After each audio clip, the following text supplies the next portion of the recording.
All sports, all plays. Yeah. All sports, all plays. All sports, all plays. 365, we making the plays. You talking the game, get you through the days. We're high in the court, the dime in the lane. Variety topics never the same. All presentation, sports information. In the airways, taking the nation. All sport, all plays. Like working your faces. Grace at the field, so type the laces. All sports, all plays. Network. All sports, all plays. Network. We on top of our game. All sports, all plays. All sports, all plays.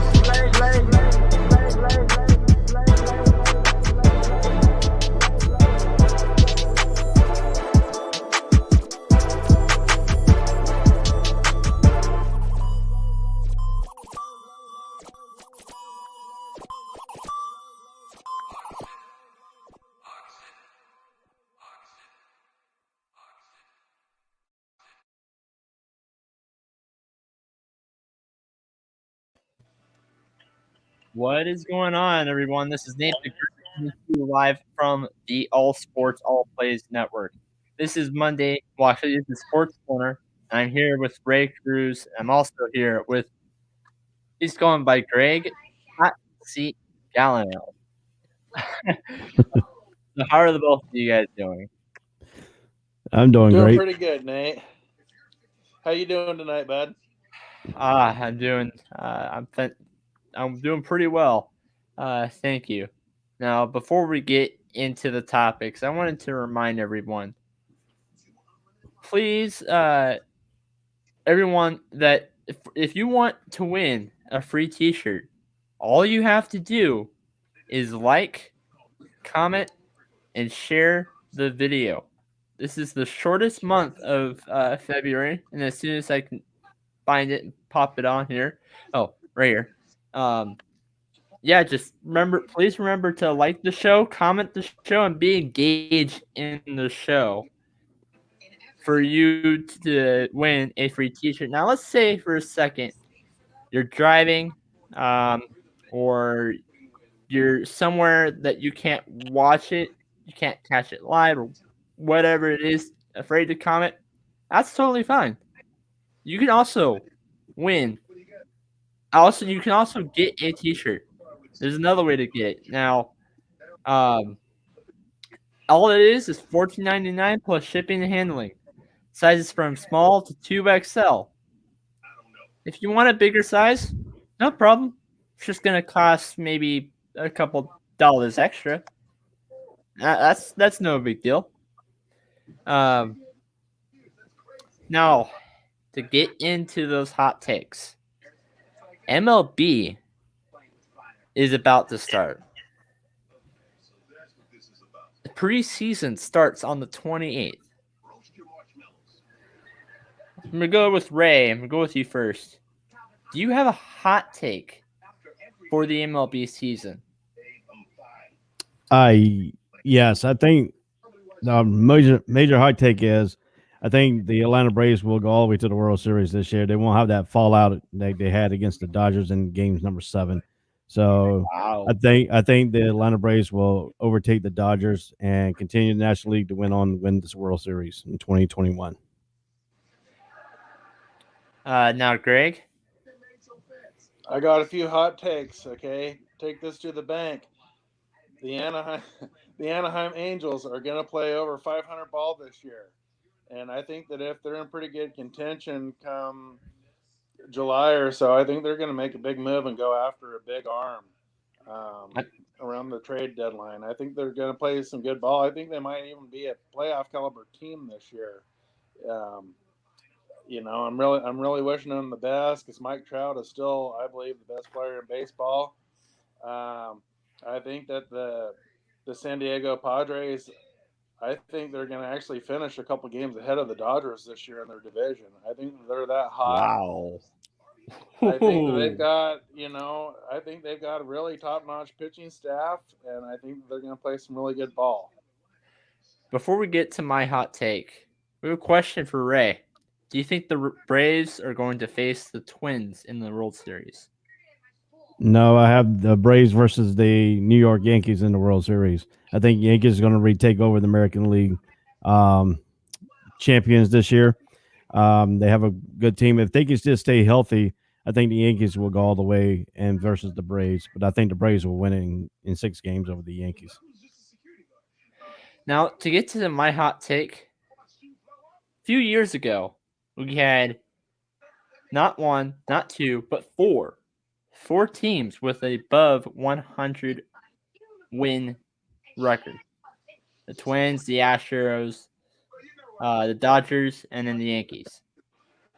I think this year we're actually going to have not 1, but 2 teams with a less than 40 win record. The Baltimore Orioles and the Pittsburgh Pirates.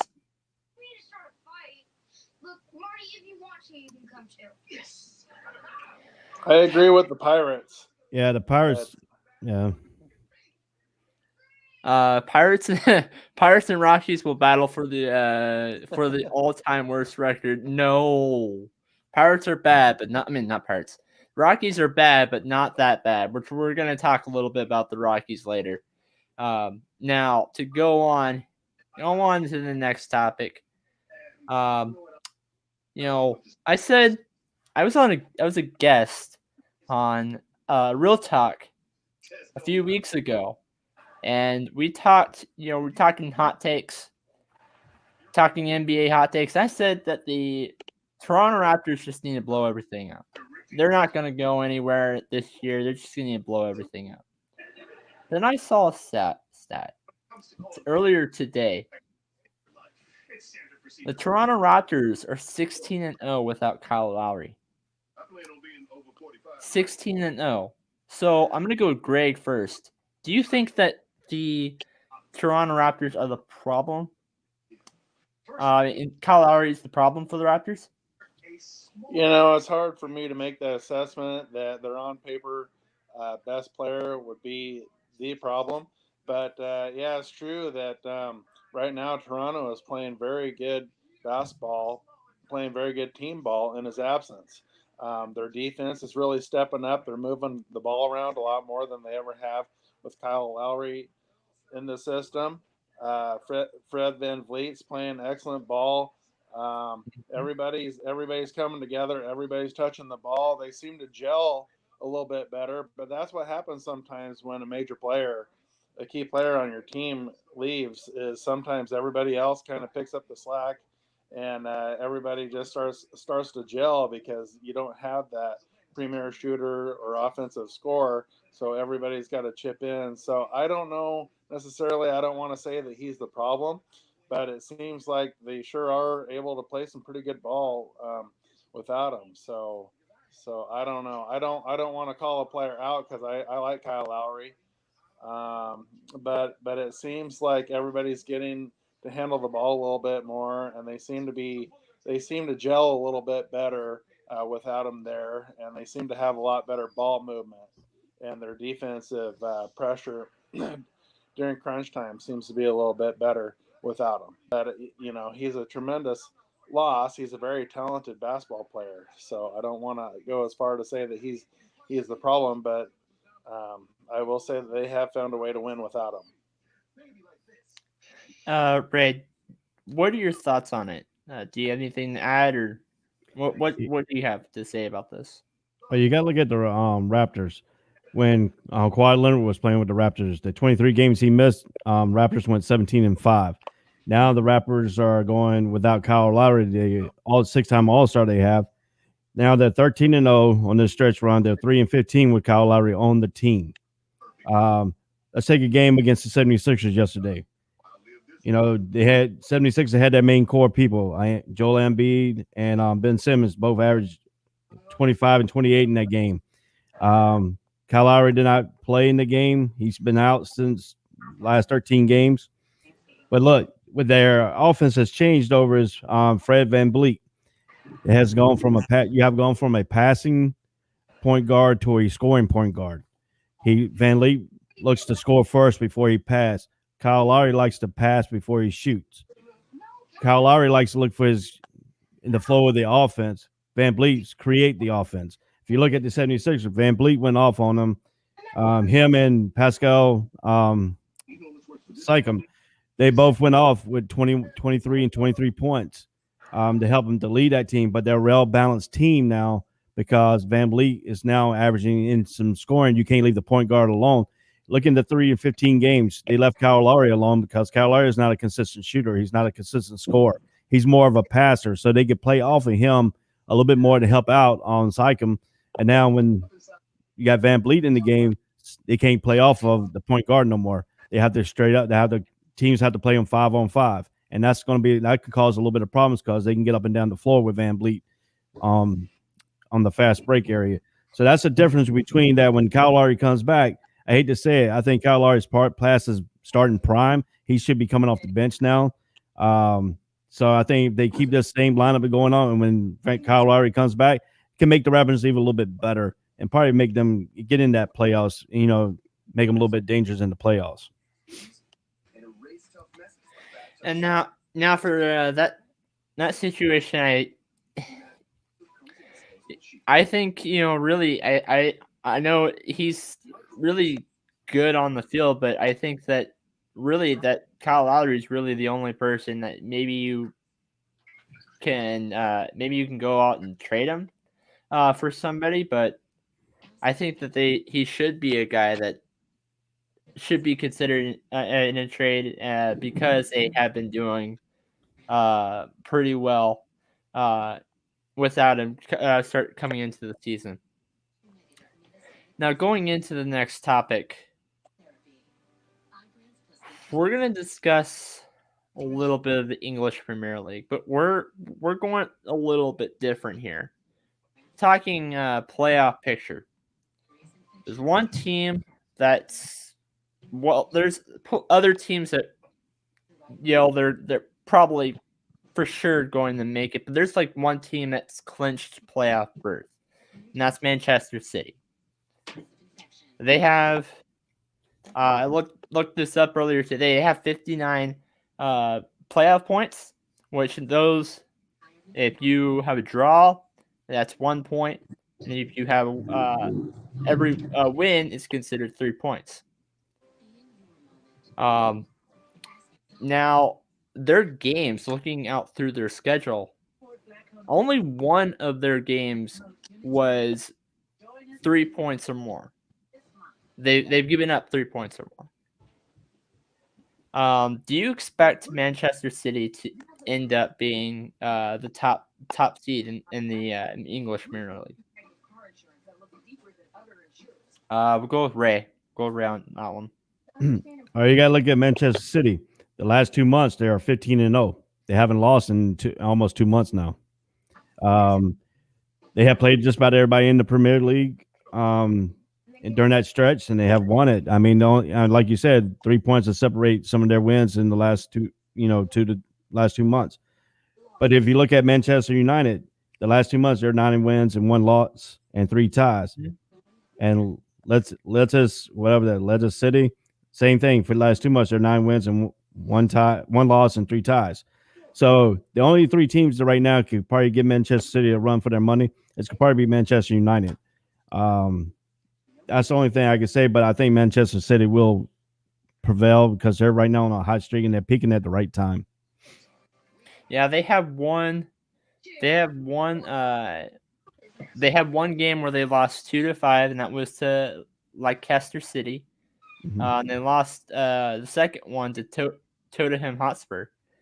Again, I'm not sure how to pronounce some of these names, but then they're still on this wild streak, 1-0, 2-0, 3-1, where they have not only have they are winning, but only in a few of those games they've only had 1 goal scored against them. Now, do you think that's going to end come playoff time? Do you think they're going to go all the way? Walk should go with Greg. Do you think they're going to go all the way? Do you expect, like I asked earlier, do you expect them to be a team to stay at that top spot? I think that Manchester City right now is the team to beat. They've got a lot to prove. I think that they just got reinstated. Weren't they banned for a couple of years or something, and then they just got reinstated to be eligible for the championships? I think they were banned 2 years ago. Mm-hmm. Yeah. So I think the Manchester City, they got lot to prove. I think they're the team to beat right now. I do see them. They're a pretty deep team. Yeah, I mean they're running away with this thing right now. So I do think they're going to make a deep run. I think that they're probably going to be the champions this year. I think now I agree with you on the first part. I think they're going to make a run. I think they're not when it comes to playoff time. I don't see them going all the way to the championship only because they're in the top. They're on a hot streak and they're the top seed. I don't seem to really trust those hot streak top seed teams because we all know when it comes to playoff time, some teams, especially in the NBA and the NHL right now, Tampa Bay Lightning back in 2019 when they broke the record for the most number of wins in a regular season, but they lost 4 straight games when it comes to playoff time, first round to the Columbus Blue Jackets. Yeah, I don't trust those. I don't really think that those hot teams are going to go in and make. I honestly see me. I don't see them going all the way, but I see them sticking at number one. I got one more thing to add to that. But Manchester City, they also can play a patient game. They can also speed you up. That's the difference between teams now. They're a flexible team because they can really attack you when they want to, but they also can play the defense and wear teams down at the end. That's the only thing that's going to cause trouble in the playoffs is how you going to get ready for Manchester City, because Manchester City has played different style games every game. They haven't played the same attack game from one game to another. What they do first is they set that defense up and see what the other team wants to do. If the other team can't fast break you, they slow play it to where they can win 1-0. And that's gonna come big in playoff times because they're used to playing and winning these 1-0 games. They're used to playing these fast paced games. So I mean, how are you gonna defend them? Are you gonna speed them up or try to make them play patient? And how are you gonna attack Manchester City? Because right now, I mean, there's not that many teams that can really have beat them. I mean, they only lost 7 games, 5 games so far, and they have 2. They have 5 divisional games, and they only lost 2 of them. They have 18 wins. Yeah. So, I mean, they're 10 points ahead in playoffs between Manchester United and Lancaster City. They're 14 points over West Ham United. So, I mean, your top 4 teams right there, they're putting distance between them. So, how are you going to participate?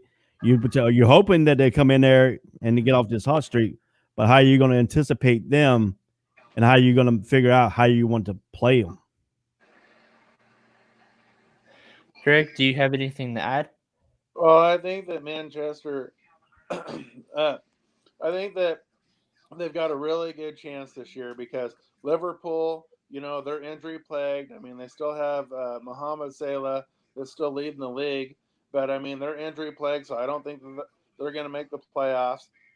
Timo Werner, he's not playing near at the level that he was hired to play at for Chelsea. So you got a lot of teams that would be pretty strong, but they're either injury plagued or some of the premier players that they have just aren't playing that well. So I think they got a really good chance at it this year, with all the injuries and things going on with other teams that have been in the top, 3 or 4 in seasons past. So I think they have a really good chance. And like Ray was saying, some days they play fast, some days they slow it down, and that's, it's hard to predict what you're going to get when you come against a team that can slow it down and speed it up and play kind of medium fast and play super fast and play really slow and play great defense. So I don't know. I think they've got a great lead right now, and I think they're going to keep building. They seem to be gelling right at the right time. So I don't know. I think they're going to make a pretty good push.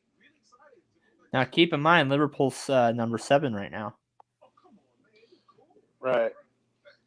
Yeah, I think the Liverpool, I feel bad for Liverpool because they've had so many injuries all season long, Mm-hmm. but they still have their best player, Salah, who's got 17 goals. He's playing great. So if they can keep him kind of healthy, I think they got a slight chance to maybe make it to the playoffs. But I just don't see it right now with Liverpool, just with all the major injuries that they've had this year. Okay. So to move I think on, that Chelsea might be an up and coming team to look out for. yeah. To move on and to talk about the next topic, Ian Desmond. Do you think it was the right move for him to opt out a second season? Greg, we'll go with you first. You just asked about Ian Desmond. Mm-hmm. Yeah, I don't like the move at all. Time is of the essence in sports. I mean, when you're talking about playing professional sports, you only have a limited time. Baseball is one of those sports that you can play a lot longer if you've got the talent than a lot of sports. You might be able to make it into your late 30s, maybe early 40s, if you're lucky and talented enough to stay on a roster. But Ian Desmond, he's going to be 36 years old this season, and he's opting out for the second year. Um, he's turning down a pretty good chunk of change this year. He was on pace. I think he was set to make about $8 million this year, and he's opting out, so he's going to lose that entire contract if he sits out the whole season. And when you're not when you're able to play and you're not high risk, like Ian Desmond's not high risk as far as the COVID and everything, he's going to lose tenure. So if he sits out this year, it's not going to count towards his tenure for his career. So, he's going to lose his tenure that he's built up. He's not exactly in the prime of his career. I hate to see him do it because, I understand maybe last year with the 60 game season and nobody really knew what was going on, but right now, he's making a choice, but I don't know. I don't know if he truly loves the game anymore or what's going on because at 35, pushing 36 years old, he doesn't have much time left in the game. So to sacrifice another season, maybe to spend more time with his family and stuff, I respect that, but I just don't understand it, because he could be playing, he could be making really good money for the rest of his life, set himself up good, and he's going to sacrifice an entire contract and an entire year that would count towards his tenure. So I really don't know. He's 35. I just don't see him playing for too many more years. So to sit out another year to make it 2 years in a row just doesn't make a lot of sense to me. Ray, what do you have to say? And I'll give my thoughts onto it. Okay. My understanding is Ian Desmond did this for his family. I think he has one family member that is high risk. If he gets COVID, he could bring it home to his wife. I think his wife is coming out of cancer. I think I couldn't verify that and make sure, but because they were keeping all the medical issues of his family kind of quiet online. But I think his wife had something with dealing with cancer or something. So if she actually gets COVID, he brings COVID in and gets her, say it could be a really high risk for his wife. So I think he did it for that. And he's been stating in his career that his family comes first, baseball comes second. So I think that's what he stick with his words. But the Colorado organization is allowing this. They're supporting him. They said that he's offered to help him from afar if he can, but seeing him not play is kind of going to hurt Colorado in their in the defensive position, in that position of getting into the playoffs and stuff like that. And plus, that's a big burden to have on this guy. I don't understand. I understand his reason because I'm a family guy, but I think him and his baseball career, I think they could have done a little bit more adjustment to it. But like I said, he stated that his family comes first, baseball comes second. I've said this on the show before. I'm a big Colorado Rockies fan. I prefer Rangers. I prefer the Rangers over the Rockies, but I root for the Rockies as well. As a Rockies fan, that's gonna suck. Tired of clean clothes that just don't smell clean? But I like his move. Stay fresh for I weeks. like why he did what he did. And as I said, It still smells fresh. I said a few when I guessed for Fresher smells Real Talk, for 12 weeks. nobody is going to take care of you. I mean, nobody's going to look out for you more than you. But to add on to that, I think your family is probably going to look after you more than your friends, more than your classmates, more than your coworkers, more than whatever. No.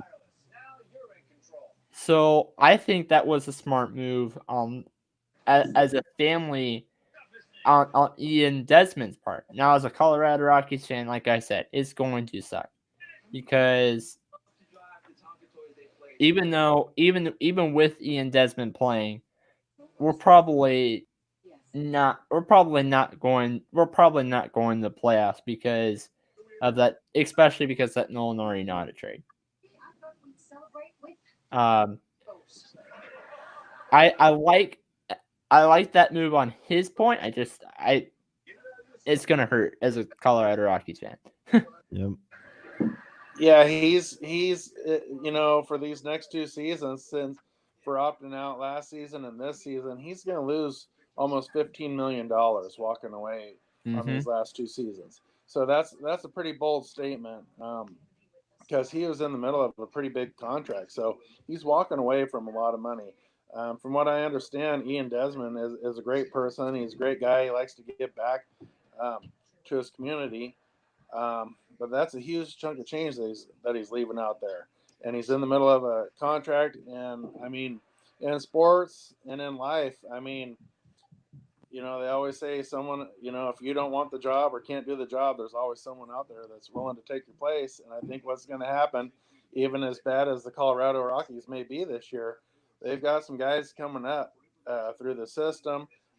They had some fill-in guys last year that filled in his absence. They got some pretty good hits, made some pretty good plays. So they're going to have to learn to play without him. But at some point, the Rockies may end up having to move on from Ian Desmond. And I don't know how much sitting out 2 years is going to affect Ian Desmond's game. Like I said, he's not getting any younger. He's going to be coming into his age 36 season soon. And so I don't know if he wants to come back mid-season or comes back after the end of this season, what his game's going to look like, because he's not going to be – I mean, he can train all he wants and head off of batting machines, hitting machines all he wants, but what's he going to look like after missing 2 years of, actual in-game ball? So I don't know. It's kind of a risky move, and he's passing on a lot of money and everything. I had no idea what Ray was referring to. I never did hear anything about his wife having terminal illness or anything. But he's a great person and everything. I just don't understand it from a financial standpoint. And like I was saying, you only have a short timeline in sports. Baseball is one of the more forgiving sports because we have seen players that have made it into their late 30s, early 40s, like Nolan Ryan made it to his 40s. Nelson Cruz is in his 40s, but that's far and few between. So I'd hate to see Ian Desmond miss out 2 full years and then either not be up to form and be, a roster maybe saying, we don't really have room for him, or his talent is just diminished and we don't really have a place for him. And, he might either stick around and see limited playing time or be out of baseball forever because, I mean, all these other people are getting at bats. They're seeing live pitching and everything. So they're getting all the experience. And I just don't know what sitting out a couple of years is going to do for his game. So I don't know. It's a pretty risky move on all ends. And to address Brandon Herrera's comment, as somebody who lost, referring to me here, somebody who lost 3 family members and a cat in the past 4 months, I can definitely relate. That's definitely a true statement. Family should always be put as your first priority. Doesn't matter what the circumstances. Now, to go on to our final topic of the day.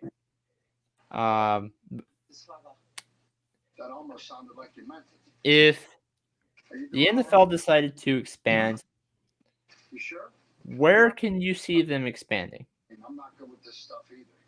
We'll go with Greg on that one first. Since you said you're gonna like, I'm gonna like it.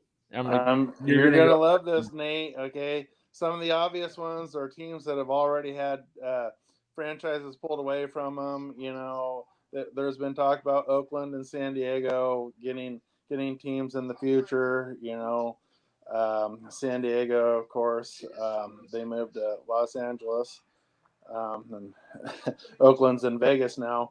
But yeah, you're gonna love this one, Austin, Texas. What do you think? I could see that. Booming.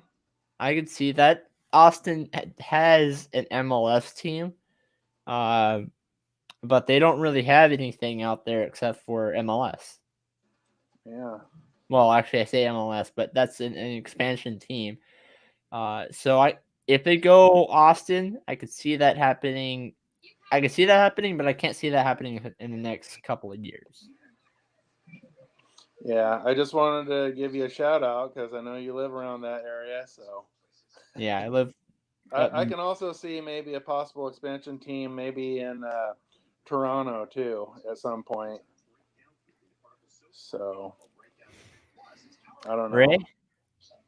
Well, like you said, obvious St. Louis, you got San Diego, you got Oakland, but I went to San Antonio, Texas, at the when they had the teams play there from in the Alamo Dome. They had a pretty good crowd size and stuff like that.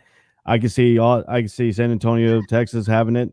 And if the NFL really wants to go out of the United States, I think logistically, Toronto and Mexico will be the two battles for the team out. I don't see them expansion all the way out to London because the West Coast teams got to do all the logistic traveling over there. It's just going to be too expensive. But Mexico makes sense because they're the lower half of the outside the United States, and Toronto on the upper half. And it's not that long trips from the West Coast over to Toronto, or West Coast over, or the East Coast to Mexico. So that's my two spots right now is San Antonio and Mexico.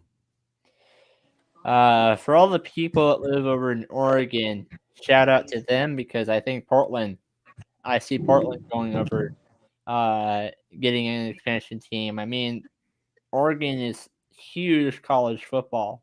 Huge on college football. You have the Oregon Ducks. You have Oregon State. You have a lot over in Oregon. You also have the Portland Trailblazers out there that's doing well, out there and thriving. So anything to add on to anything to add on to what we were just saying? We'll go with Greg first. No, I just I know that since the Raiders left, I know that Oakland's really desperate to get a team in there again. They had a really good fan base as Raiders fans. I know that the San Diego is really missing the Chargers when they left, and I think that the only reason they really left is because their owner was trying to strong arm, a lot of people, and it just didn't work out for the fans, unfortunately. But so I could see the NFL maybe trying to bring back a franchise to San Diego and Oakland at some point. I can also see maybe the NFL wanting to look into another venue like Mexico City or somewhere like that, if they think that might be viable. So I don't know. There's plenty of options around. going on right now. And, I think they play a couple games every season over in Europe too, so I wouldn't necessarily count that out quite yet. But I think that for the most part, if there's an expansion team coming soon, it's going to be either in the United States or Canada, probably.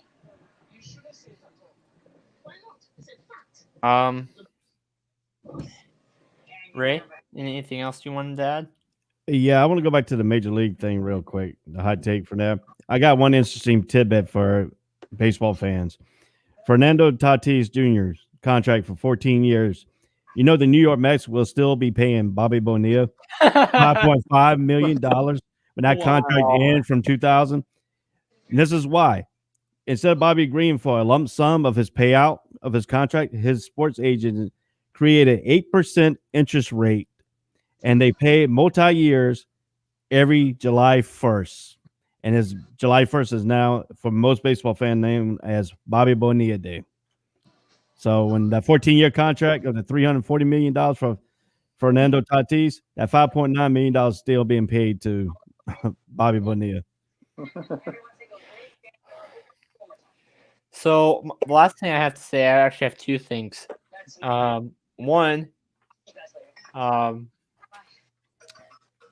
everyone you see here on the screen today will be part of the Full Count Thursday crew.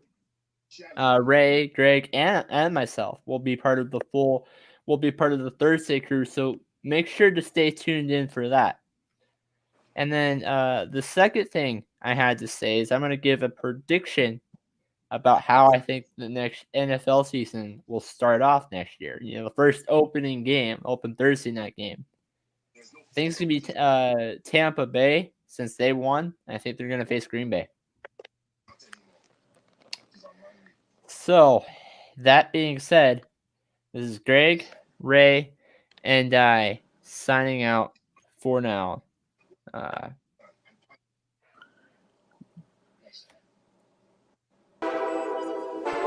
All sports, all plays. Yeah.